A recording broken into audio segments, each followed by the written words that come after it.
estás, Gisela? Ya veíamos el reportaje de todo lo que aconteció en la conferencia de prensa, pero vamos a hablar de la percepción de riesgo en las personas. Bueno, muy buenas tardes para ti, Diana, qué gusto compartir contigo. Efectivamente, estuvimos en la mañana en la conferencia de prensa y sí, han transcurrido 13 días después de darse a conocer los primeros casos de la COVID en Cuba.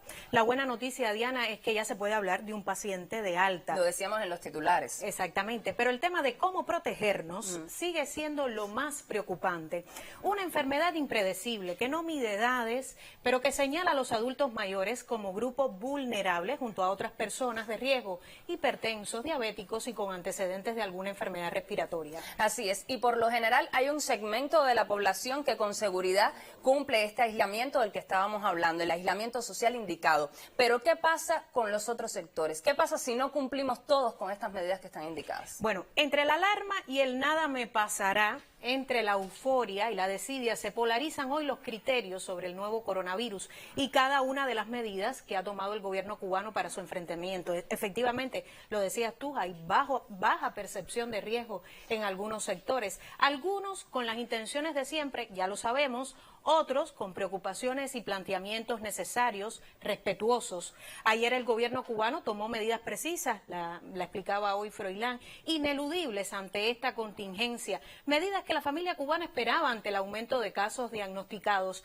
pero más allá de los criterios diversos, las emociones y hasta la conducta de algunos, esta que pasará, yo creo que pasará como una pesadilla, ojalá. Somos optimistas los cubanos, así esto va a pasar. Es, nada es suficiente cuando se trata de activar la acción para cuidarnos y cuidar a los demás. Se mantienen personas en las calles, mira estas imágenes, te propongo verlas, acá fueron tomadas esta mañana en la capital y aunque vemos que hay menos concentración de población en algunos lugares, todavía hay un tránsito muy permisivo.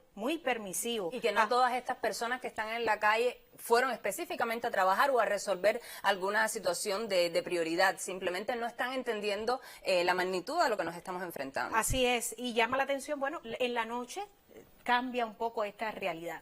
Está claro que llamando a la conciencia individual no se resolverá el problema. Hay que hablar de autocuidado, de responsabilidad. Y Gisela, entonces, ¿qué hacer entonces con estas personas, estos ciudadanos que no toman todas las medidas, que siguen viendo que esta situación es temporal, que es apenas, vamos a decir, un virus como otros que hemos enfrentado, pero no con la misma magnitud?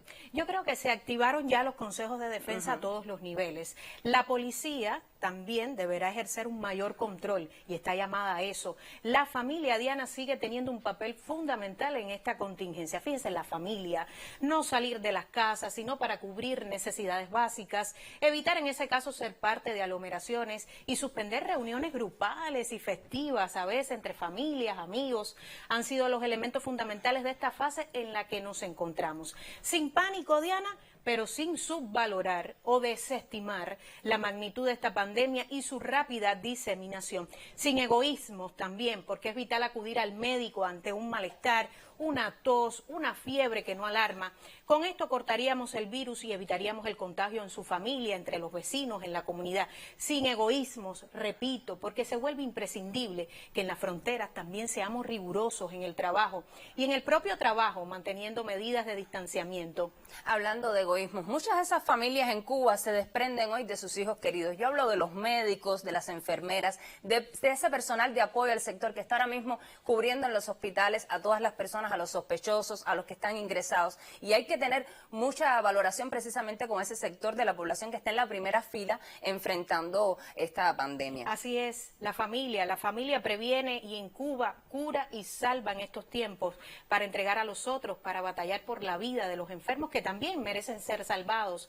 Héroes anónimos, y aquí tenemos algunas fotos que nos acompañan atrás de ese personal del Instituto de Medicina Tropical Pedro Curí, se ha posteado en su mismo sitio web, en el sitio web del IPK, y estas son personas que con muchísima emoción trabajan también allí entregándolo todo. También vimos las imágenes en Italia de cómo fue recibida la brigada médica en Italia, en Jamaica y en otras naciones. También otros que vivirán esta cuarentena junto a sus pacientes no en casa como la mayoría.